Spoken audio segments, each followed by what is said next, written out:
Namashreshtam manumapi sachiputram atra swarupam rupam tasya grajam urupurim maturim gostavatim radhakundam girivaram aho radhika madavasam prapto yasya pratita kripaya shri gurum tam natosmi. So today is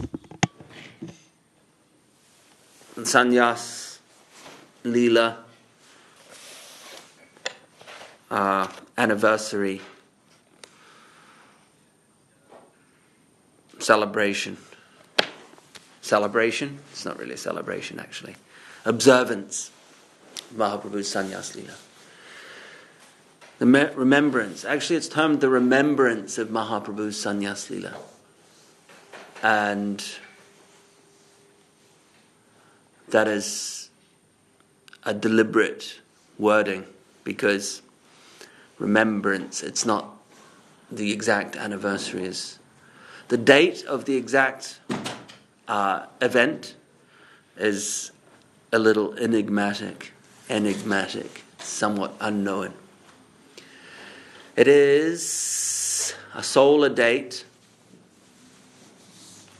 It is unusual in the sense that it's probably the only event date in the Vaishnav calendar that is not calculated based on Tithi. Tithi is a lunar day. Rather, it's calculated based on the movement of the sun.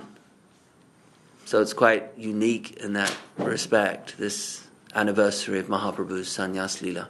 All of the other dates are calculated based on Mas and Tithi, which means month and lunar day. Save for Mahaprabhu's Sannyas Leela remembrance, which is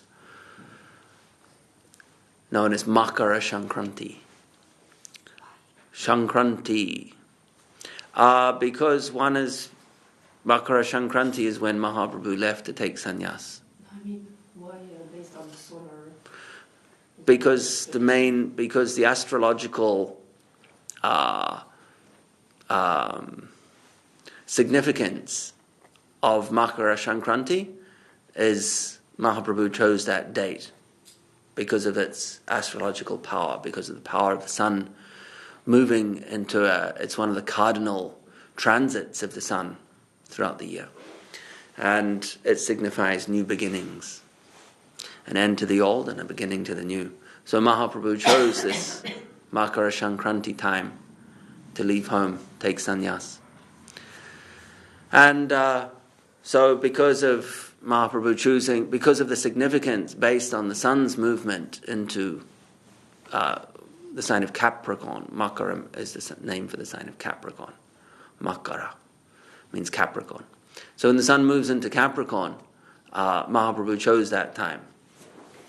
So that's why observances, future observances or remembrances of that Leela, that pastime, as also honors the significance of the sun's movement.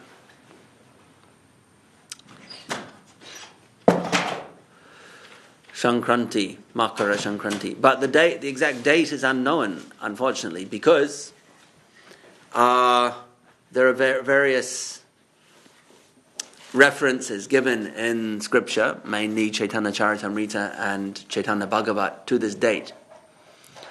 And the Makara Sankranti is also known as Uttarayana, the beginning of Uttarayana, the start of Uttarayana, which is the sun's journey north, or scientifically we would say the apparent journey of the sun north, or the earth beginning to tilt southwards, according to modern conception. But it looks like the sun's journey north. If you're observing, looking at the sun, it's beginning to move north. But the thing is that there are two calculations. There's one sidereal and there's one known as tropical. Sidereal is known as Nirayana and tropical is known as Sayana. So the Nirayana or sidereal is not actually astronomically correct, because the actual Uttarayana, the actual movement of the sun north, began on the 22nd of December, which is known as the winter solstice or the winter solstice. The sun reaches its most southerly declination and appears to begin to go north.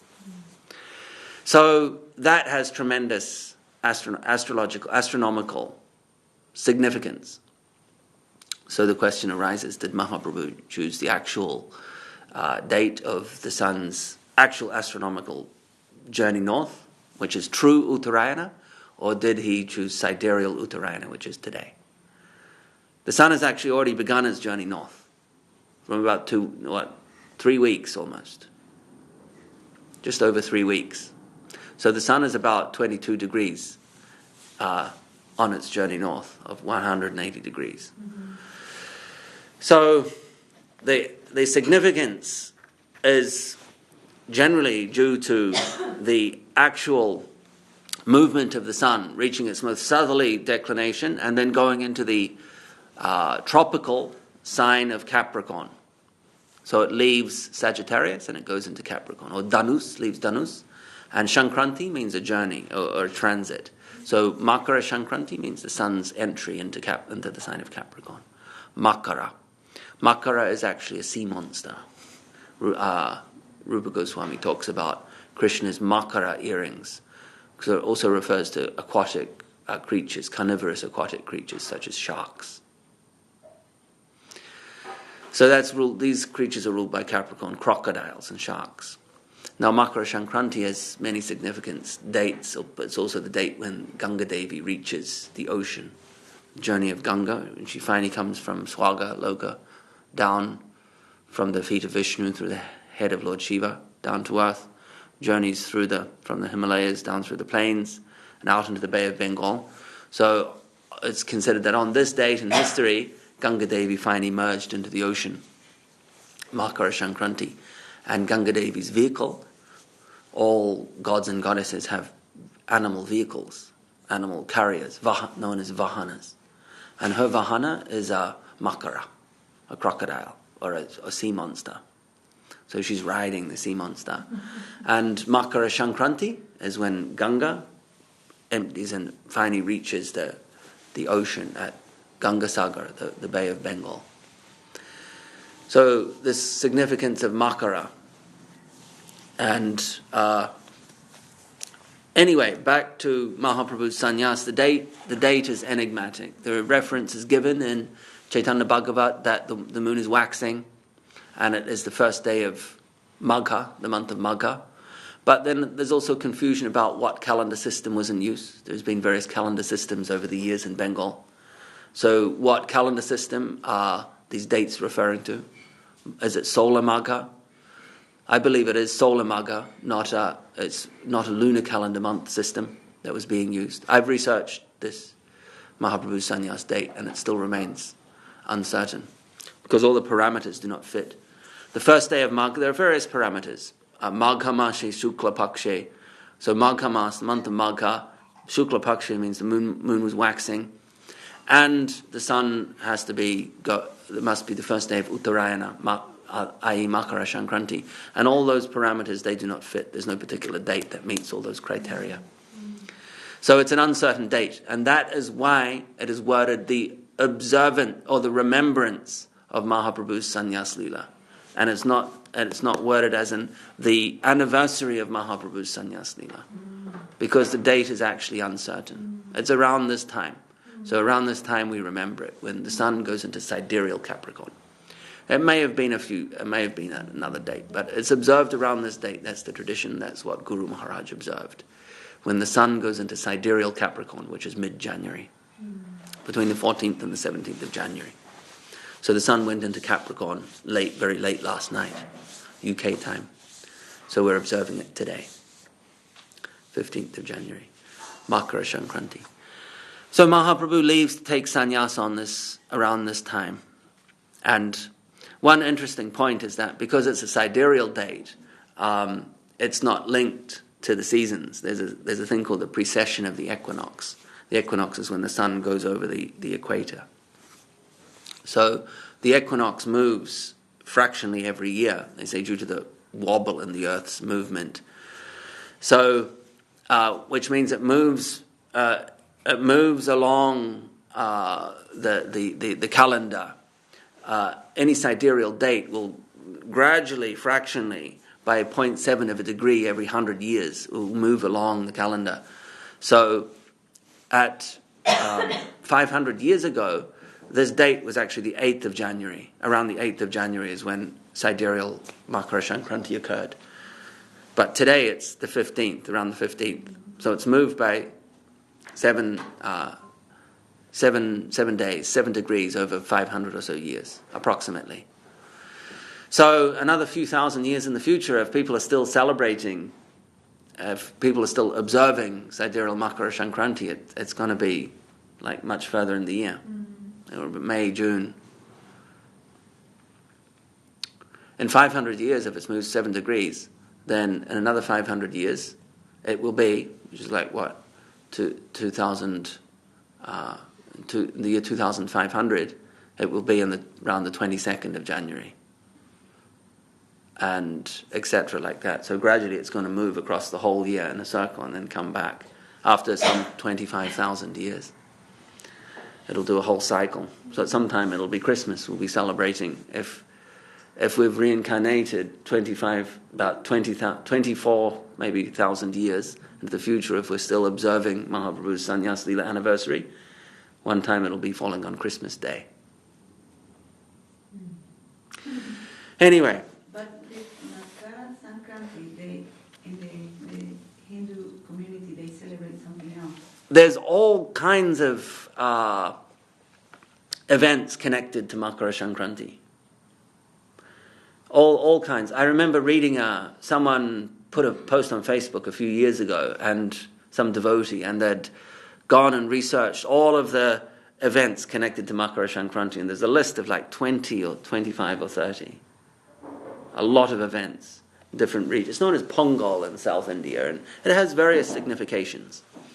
But the major ones are the Ganga Devi finally reaching the ocean.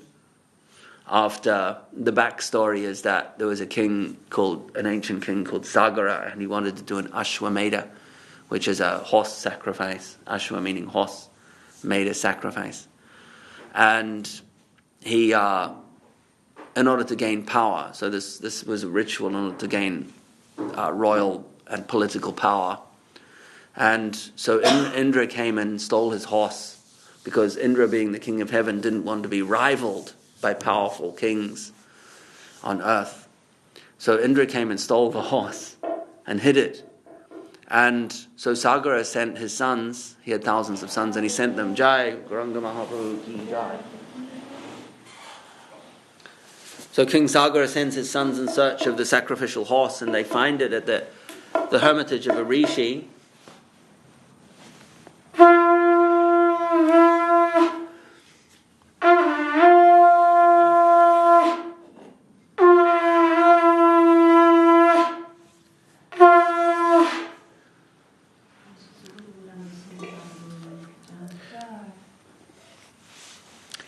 The horse has been hidden by Indra at the home of a sage, a powerful rishi.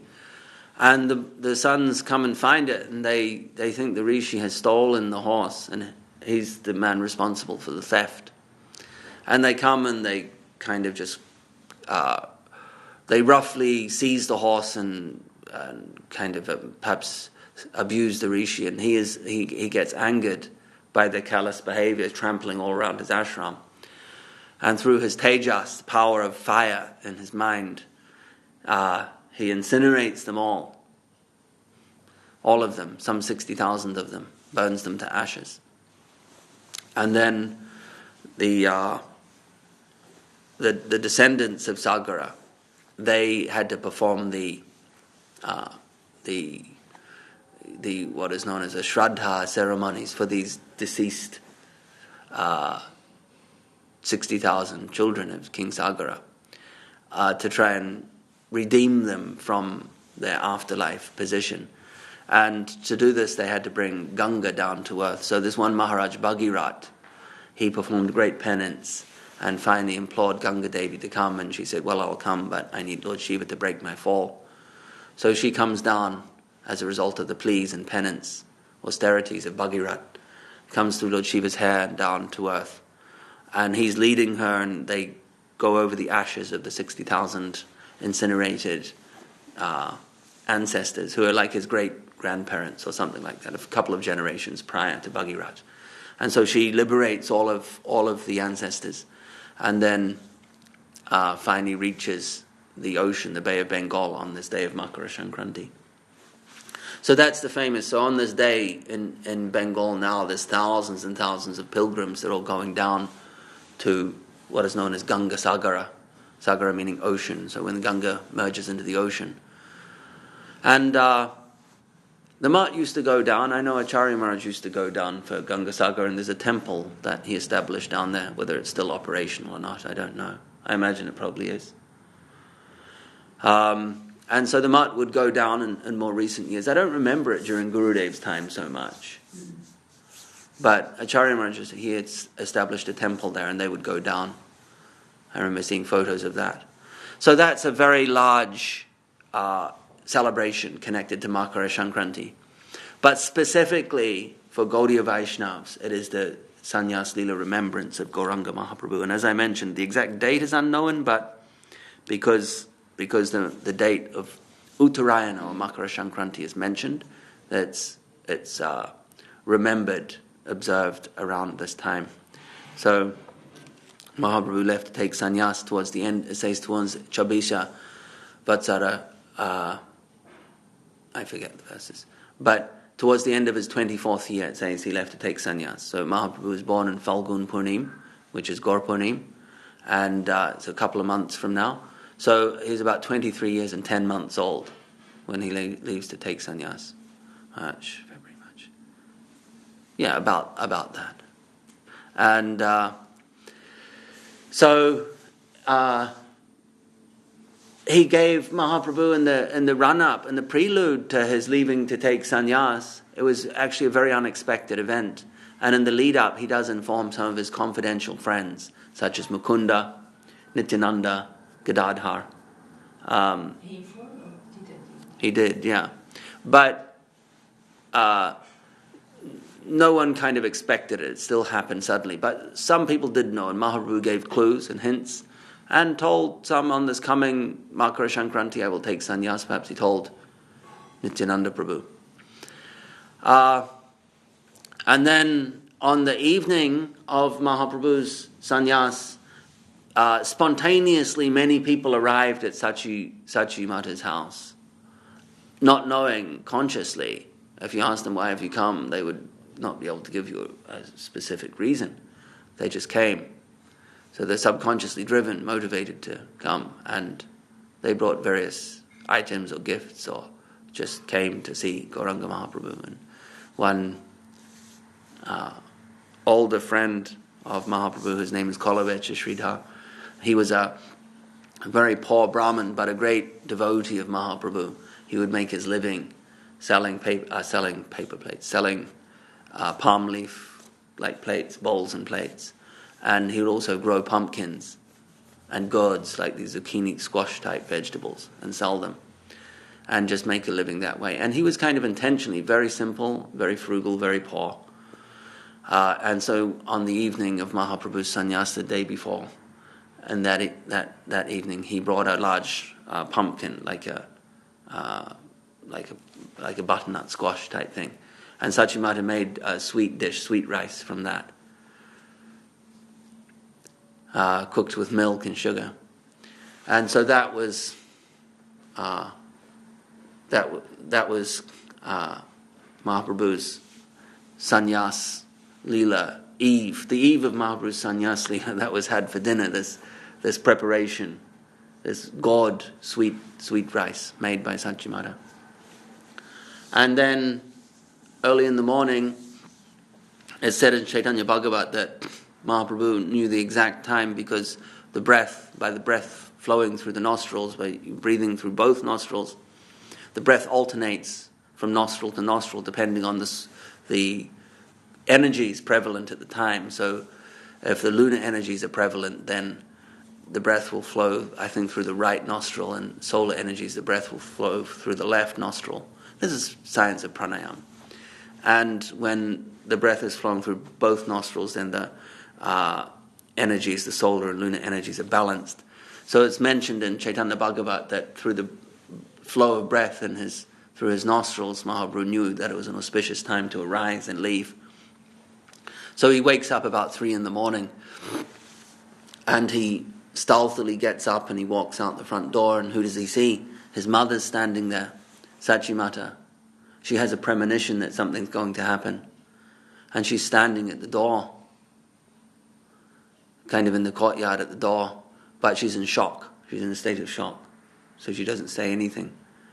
She's frozen. Guru Maharaj, Srila Bhakti Rakshak Sri Dadev Goswami Maharaj uses the word facsimile. She's standing there like a facsimile, like a copy of herself, as in almost lifeless, like frozen, like a statue. In other words, in great shock. And Mahaprabhu touches her feet. No words are exchanged. And he leaves, never to return, for good at least. And Guru Maharaj says that Mahaprabhu is driven by dual forces. One is the intense burning love of Srimati Radharani, Radha Bhav, separation of Radha's love for Krishna, generating tremendous heat inside of him. And the other is a desire to liberate the conditioned soul. So there's one objective reason, and there's one subjective. The subjective being his inner feelings, and the objective reason being the welfare of the conditioned souls, particularly those that had offended him. They couldn't understand his message. They just saw him as Nimai Pandit, the scholar, rambunctious, with a history of childhood mischievousness, but a genius. But no one particularly special. So he took sannyas for their benefit, so that they would understand his message, because sannyasis were respected in that culture. And so his taking of sannyas was done, on one hand, out of mercy for those that could not accept his message, so that he would change his covering, and then, the old saying, it's not so much what, it's this, I mentioned this the other few weeks ago, that someone did a study and they said that a person's message, their communication, is appreciated often not so much for the content, but rather who says it. First of all, the impact of a communication is based on 3 factors. The most important one is who is saying it. The second one is how they say it. And the third one is what they say. So we might imagine that the content of a communication is most important in terms of its impact. Person will go, oh wow, yeah, that's a very good logical point. But that's often not the case. It's more who says it. I can say something, and then someone very important, you look on social media, someone important and famous says something, and it generates a huge response. Whereas you or I might say the same thing and no one cares. It's the same content, but it's who's saying it is generating a massive difference in impact. So if a sannyasi says something in that culture, the impact is great. So Mahaprabhu understood this. He said, I'll take sannyas, change my identity in that sense, and the impact of my message will change as well, which is what happened. So that was the objective reason for Mahaprabhu's taking sannyas. And the subjective reason was that he was driven by Radharani's separation, the mood and the feelings of Radharani's separation to Krishna. This is Guru Maharaj's. This is what Guru Maharaj said. And so, even though it was cold at 3 a.m, the Ganga is very cold, he had so much heat in his body, driven by this burning bhav of Srimati Radharani, and desire to help the fallen, conditioned souls. And he swims across the Ganga 3 a.m. to the other side. He had to swim to the other side because he is going to a place called Katwa to take sannyas. And so he swims and he walks up the western bank of, is it western? Yeah, I guess. I forget.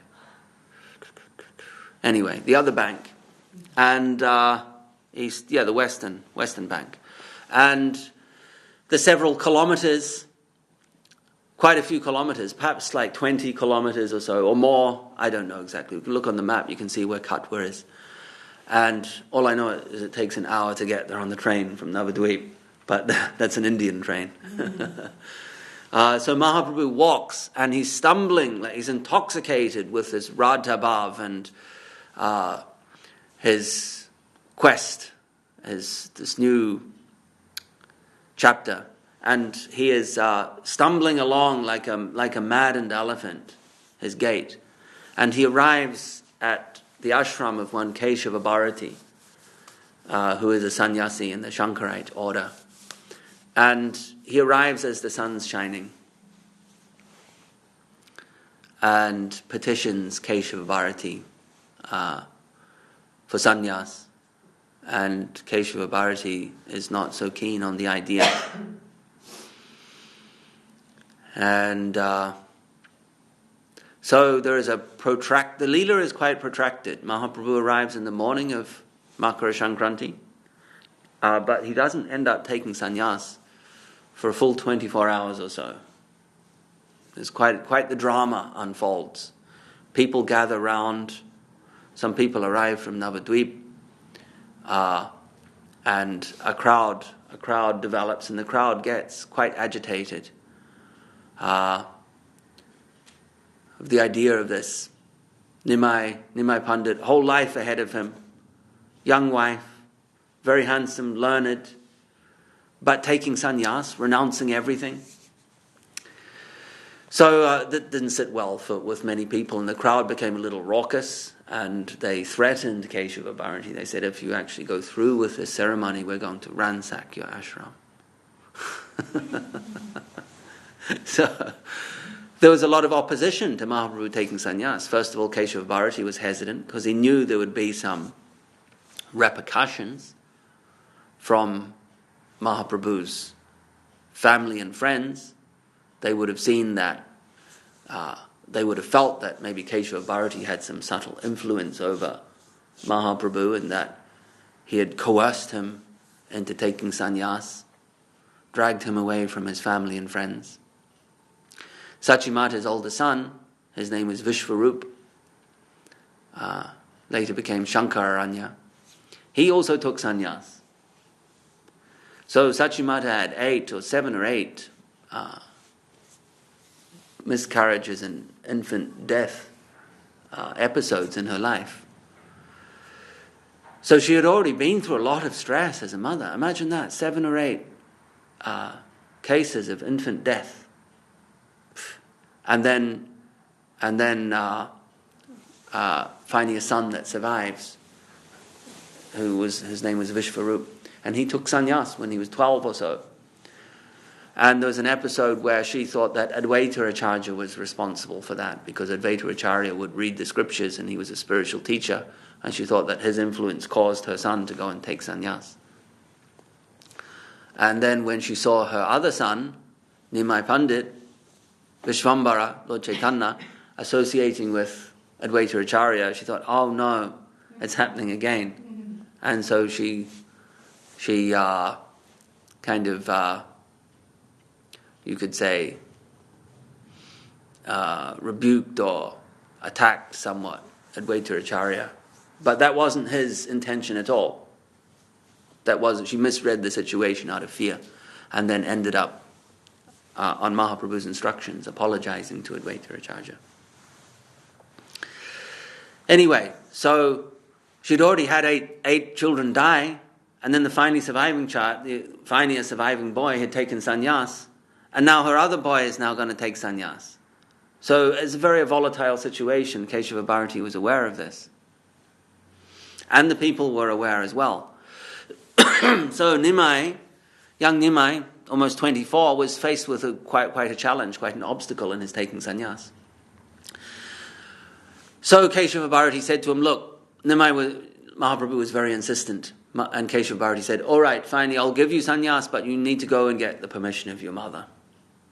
On that condition, I will. If you can't do that, I won't give you sannyas. So Mahaprabhu said, all right, fair enough, and he turned around and started walking back to Navadvip. And Keshava Bharati thought, this is pointless. He's got such a powerful, coercive, convincing personality that he can convince anyone of anything. So he'll be successful in this, so it's pointless. And he called out after him, come back, don't worry, I'll give you sannyas.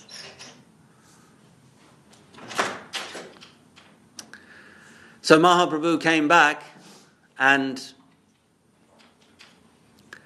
throughout the night, there was various back and forths, obstacles and challenges. And finally, it was decided that Mahaprabhu would be taking sannyas. And the barber came and he cut off Mahaprabhu's long black hair. And this entire episode is recorded in a wonderful poem written by Guru Maharaj. Not too many people know about this, actually.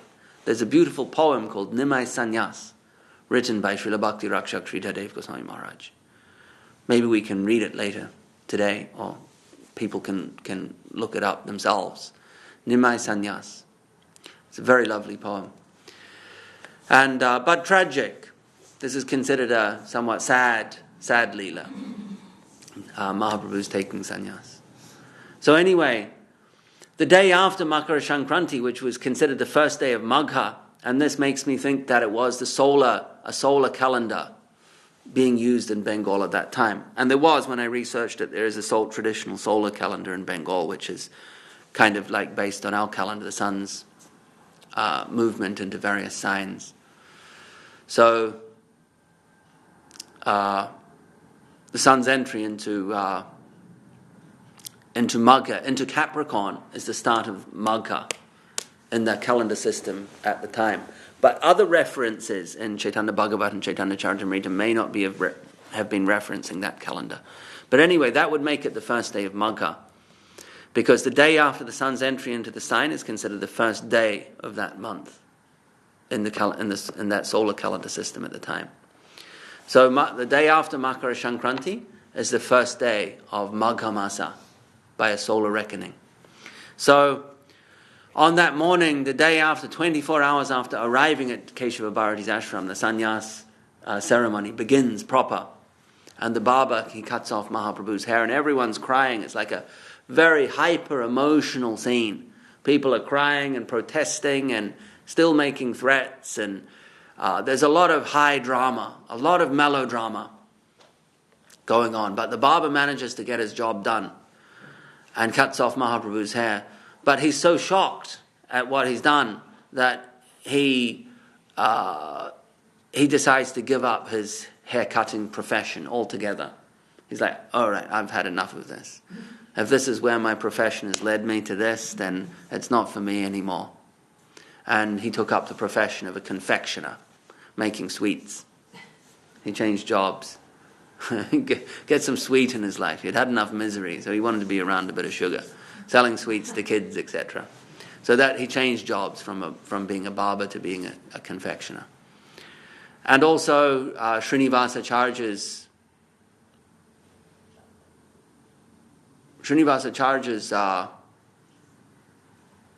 father was there. I think it was his father. And he witnessed the ceremony. And he was so shocked that he lost his ability to speak after that. And all he could say was, Chaitanya, Chaitanya, Chaitanya, Chaitanya. Srinivasacharya's father. And so Mahaprabhu, at the time of the sannyas initiation, with sannyas initiation is a mantra that's given from the sannyas guru to the disciple. But Mahaprabhu already knew the mantra. So when Keshava Bharati was about to whisper the mantra into his ear, Mahaprabhu said, hang on a minute, is it this mantra? And Mahaprabhu whispers in his ear, and Keshava Bharati is like, what? How did you know that? And the esoteric meaning of this is that actually the sannyas ceremony is not, the sannyas initiation is not from Keshava Bharati to Mahaprabhu, but vice versa. Mahaprabhu is initiating him by chanting the mantra into his ear first. So Mahaprabhu initiates him, and then he chants the mantra back into Mahaprabhu's ear. This is one of the points relevant to this idea that, Mahaprabhu, he was a Mayavad sannyasi, he took sannyas in the Mayavad Shankarite order. But there are nuances, very important points relevant to such an idea, and this is one of them. that Mahaprabhu, he first gives the mantra to Keshava Bharati. So who's initiating who here? Keshava Bharati is initiated, and then he repeats the mantra to Mahaprabhu. So Mahaprabhu finally takes sannyas, dons his saffron robes, has a shaven head, and he receives the name Sri Krishna Chaitanya. Sri Krishna Chaitanya. Sri Krishna Chaitanya. And that's a very novel, unusual, unprecedented sannyas name. In the Shankarite order, all of the sannyasis, they have one of 10 names. There's 10 names that Shankaracharya introduced in the 8th century when he established his monastic order. And they are, I don't know all the names. Well, maybe I do, but I couldn't recall them just off the cuff. But there's Bharati, Saraswati, Giri, Parvat, Sagara, Aranya, I said Bharati. Anyway, that's 6. There's 10 total names. And all sannyasis initiated into that order would get one of those 10 names. Titles. Puri is another one. But Mahaprabhu didn't get that. He got a completely different name, which is another point in relation to this not being some ordinary initiation into the Shankarite order of sannyas. Mahaprabhu got the name Sri Krishna Chaitanya, which is very different. So not only did he whisper the mantra into Keshava Bharati's ear, but the name doesn't belong to Shankarite order of sannyasi. It's another point. Sri Krishna Chaitanya. So Mahaprabhu arises after taking sannyas, and he's completely intoxicated with Radha Bhav, and he's looking for Vrindavan. He wants to go straight to Vrindavan. And he's quoting a verse by it's a famous verse by what is known as the Avanti Brahmana. He quotes a verse by the Avanti Brahmana saying, by the power of devotional service to the lotus feet of Mukunda, I will cross over the ocean of material existence. By the power of devotional service. Everything, this Maya, this insurmountable ocean of Maya, I will cross over it by the power of devotional service. Attachment to the lotus feet of Mukunda. So he chants this mantra and he sets off on his way, wandering, looking for Vrindavan.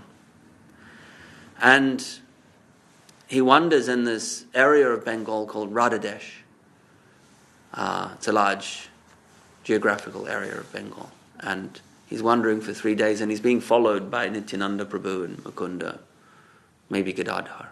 It's just 3 or 4 close associates. The ones that he'd kind of told that he was going to take sannyas to. So they're following him, looking after him.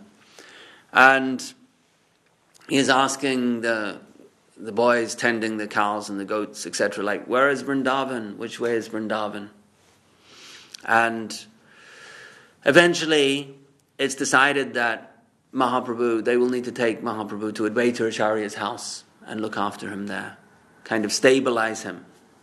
Because Mahaprabhu's not eating. He didn't eat for 3 days, wandering around in an intoxicated state of Radha Bhav. And it was decided that he would need to stabilize, etc., and settle down. And so Nityananda Prabhu and Advaita Acharya tricked him that they were going to take him to Vrindavan. And they put him in a boat and took him across the Ganga. And they took him to Advaita Acharya's house it's known as the town of Shantipur. And they took him there. And Mahaprabhu, they fed him sumptuously. And Sachimata was there cooking for Mahaprabhu. And it was decided that they would meet Mahaprabhu there, and there would be a congregation of devotees. Mahaprabhu would steady, and from there it was decided that Mahaprabhu would go to Jagannath Puri. And he got the permission of his mother for this, because Jagannath Puri was further enough away from Bengal for a sannyasi to not be connected to the family, but it wasn't too far away for devotees not to visit and for news to flow back and forth about Mahaprabhu, news of Mahaprabhu to the devotees of Bengal. So it was decided in consultation with his mother that he would go to Jagannath Puri. So after some days, maybe a week or 10 days or something, or maybe less, something says a week, at Advaita Bhavan, Advaita Acharya's house, then Mahaprabhu sets off for Jagannath Puri, followed again by a core group of followers, Nityananda Prabhu, Gadadhar, Mukunda, Jagadananda. They're following Mahaprabhu. And of course, also at Shantipur, Mahaprabhu meets Raghunath Das Goswami for the first time. There's quite a congregation of devotees. Very young Raghunath Das Goswami for the first time. That's a side note. So Mahaprabhu sets off for Puri, and on the way, Nityananda Prabhu breaks his danda into three pieces. He grabs his danda. When Mahaprabhu is off on an errand or visiting a temple, Nityananda Prabhu breaks his danda into three pieces and throws it into the river. It's known as the Danda Bhanga Lila. And this is the third reason why Mahaprabhu's sannyas is not considered a standard initiation into the Shankarite order of sannyas. What does this breaking of the danda mean? The breaking of the danda shows that, the first reason is that Mahaprabhu is beyond sannyas. So although he's taken sannyas for the benefit of the people, he is actually beyond sannyas. So Nityananda breaks the danda to show that, but he breaks it into three pieces to show that the sannyas is not, or Mahaprabhu's sannyas is not of the Ekadanda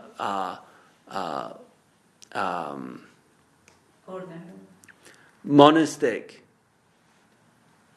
Advaitin sannyas, but rather of a Tri-danda type Vairag sannyas, which is where the mind, the body, and the words are dedicated in devotional service, in bhakti. So the Tri-danda sannyas this is a large distinction, the chief distinction between Mayavad sannyas and Vaishnav sannyas, is that Vaishnav sannyas is known as Tri-danda, symbolizing that all of one's faculties, and the chief faculties, they say mind, body, and words, but everything to do with one's being is dedicated in bhakti, devotional loving service, rather than just a renunciation. There is vairag, there is renunciation, but it is based on Rupa Goswami's principle of yukta vairagya. So it's using the resources of the environment, and in combination with the dedication of one's mind, body, and words to Krishna. So everything, both oneself and the resources of the environment, are harnessed in bhakti, devotional service. So the breaking of the sannyas danda into three pieces shows this. So when you get some uninformed people say, "Oh, Mahaprabhu was a Mayavad sannyasi," they don't really know the intricacies of the these esoteric points mentioned. So Mahaprabhu, that is an outline of Mahaprabhu's sannyas lila, and it's actually considered a day of tragedy for the Navadvip Vaishnavas, because they had a very intimate, familial relationship with Gauranga Mahaprabhu in Navadvip. And the pastimes all of Mahaprabhu's pastimes are considered nectarian. But Mahaprabhu had inaugurated the Sankirtan movement after the arrival of Nityananda Prabhu. And there were the kirtans at the house of Srivas Pandit, and the various leelas such as the liberation of Jagai and Madai and the chastisement of the Chandkazi, and the public sankirtans and the private nocturnal sankirtans in the house of Srivas Pandit and Shuklambar Brahmachari, and the Mahaprakash Leela, the Vyasa Puja, Nityananda Prabhu, all these wonderful, intimate pastimes that were cherished and enjoyed greatly by all the devotees. And now that was all gone. And Mahaprabhu is left, taken sannyas. So it's quite a shock.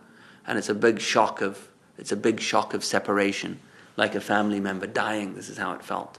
Like someone that was dearly loved, that they had died. That was the kind of shock feeling that spread through Navadvip. People were in a state of shock and sadness and mourning. So that is the theme that's the tenor of this day. It's considered one of great shock and mourning for the residents of Navadvip. Did Vishnupriya That ever leave the house since since the night he left the house? did she go outside? Yeah, I mean to follow him somewhere, No. like the others did. No. There's only 3 or 4 devout friends of Mahaprabhu followed him. So, no, Vishnupriya stayed with Sachimata in Navadvip. They didn't try to follow Mahaprabhu. Sachimata went to Shantipur to meet with Mahaprabhu and arrange. It was, as mentioned, it was agreed that he would stay in Jagannath Puri. That was a concession that Mahaprabhu made.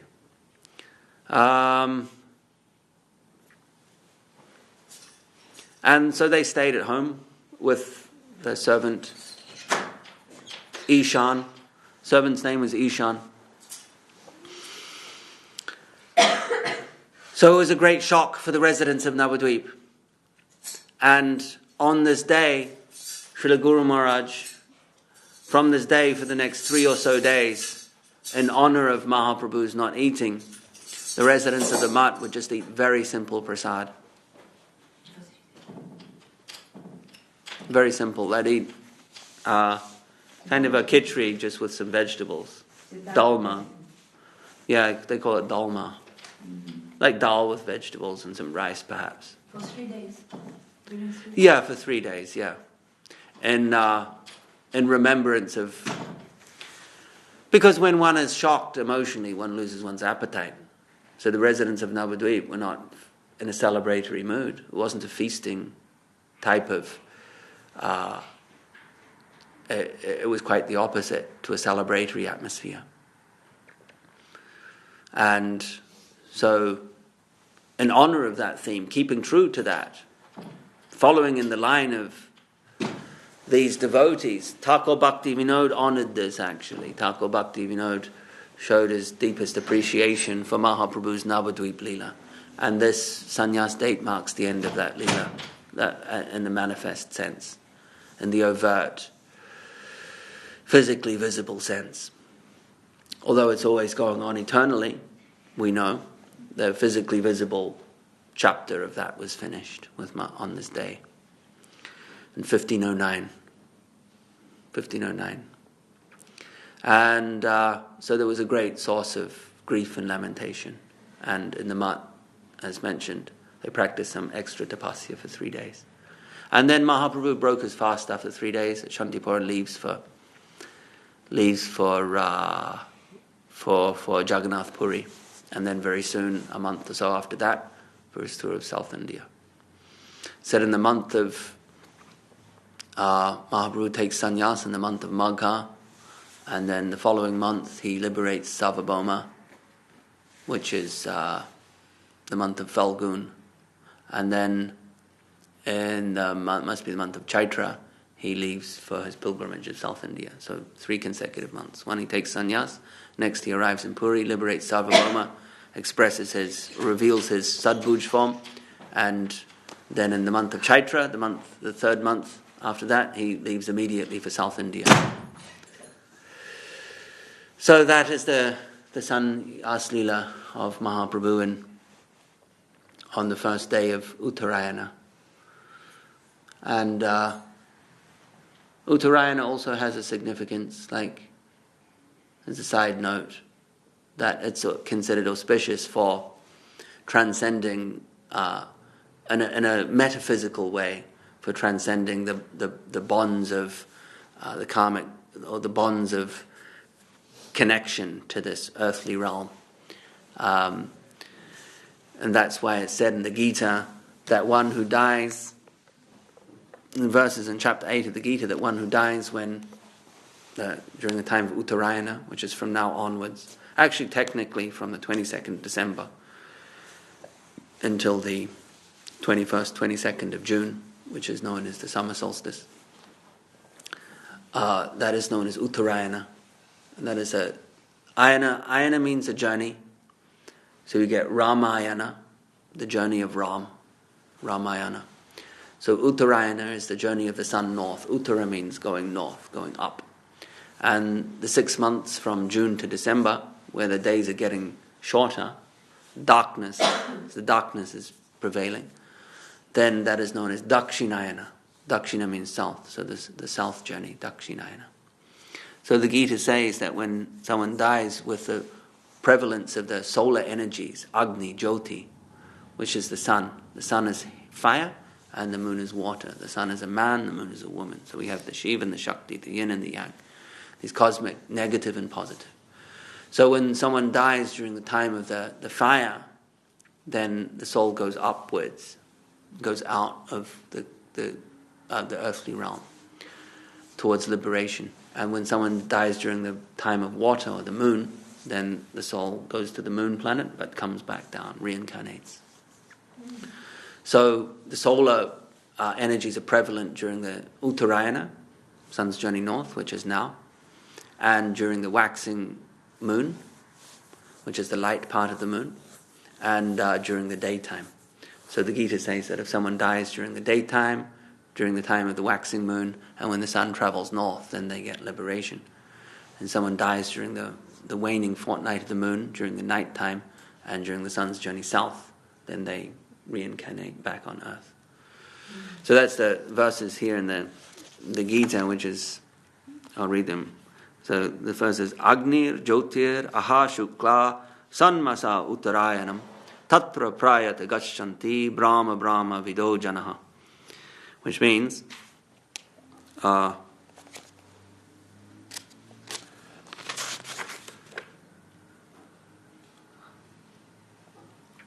followers of the path of knowledge who are in knowledge of the Absolute attain the Absolute by expiring, which means dying, at a time of day illuminated by fire, sun, and associated elements, within a fortnight of the bright moon during the sun's 6-month northern orbit.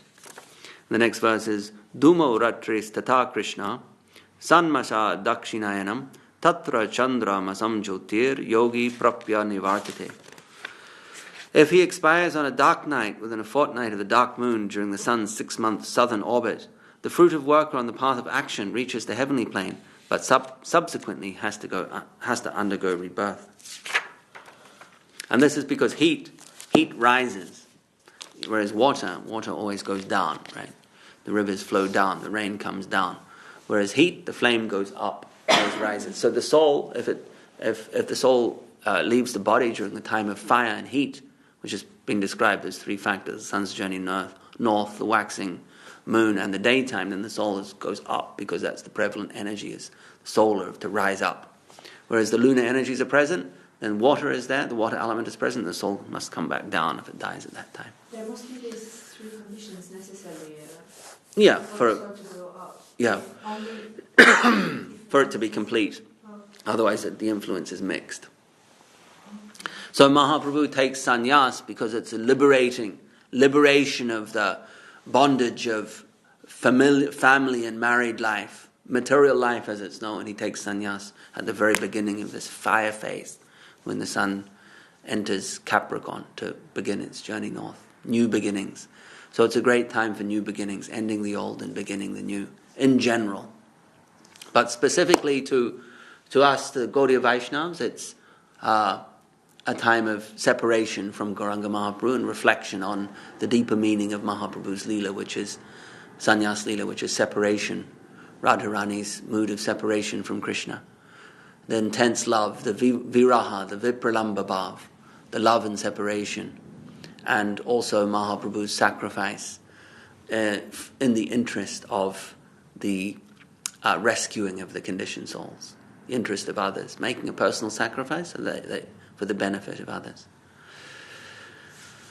So Jai Sri Chaitanya Mahaprabhu Sannyas Leela Remembrance Day Ki Jai.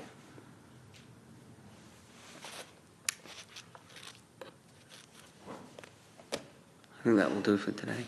Take time. Who's going to sing? Concentration not completed. Yes.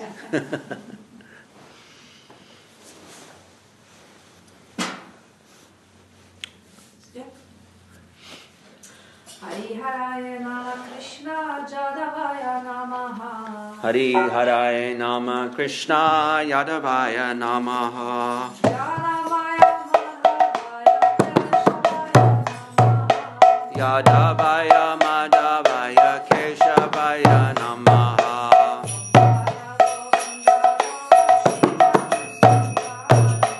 Gopala Govinda Ram Shri Madhusudana.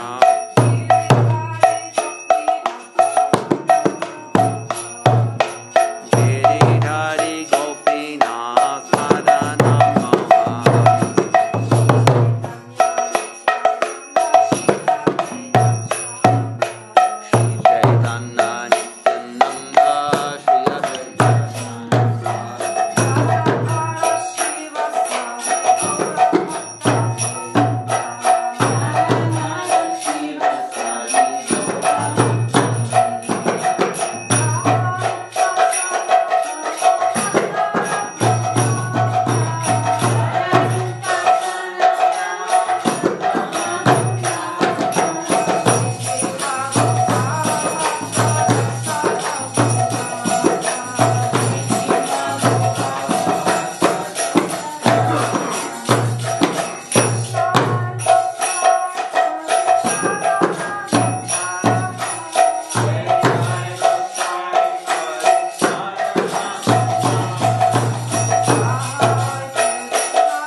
ki jai, Jai Vishnupad Srila Bhakti Nirmal Acharya Maharaj ki jai, Jai Vishnupad Srila Bhakti Sundar Govinda Dev Goswami Maharaj Guru Dev ki jai, Jai Vishnupad Srila Bhakti Rakha Shri Dhadev Goswami Maharaj ki jai, Jai Vishnupad Bhagavan Srila Bhakti Siddhanta Saraswati Thakur Prabhupada ki jai, Shri Rupanuga Guru Varg ki jai, Vishvavaranya Srila A.C. Bhakti Vedanta Swami Maharaj Prabhupada ki jai, Namacharya Srila Haridas Thakur ki jai, Samaveda Vaishnav Mandala ki jai, Samaveda Bhakta Vrinda ki jai, Shri Chaitanya Saraswat Mat ki jai, Shri Chaitanya Saraswat Mat West London ki jai, Shri Chaitanya Mahaprabhu Sannyas Leela Remembrance Day ki jai, Shri Harinam Sankirtan ki jai, Jai Go Prabhu.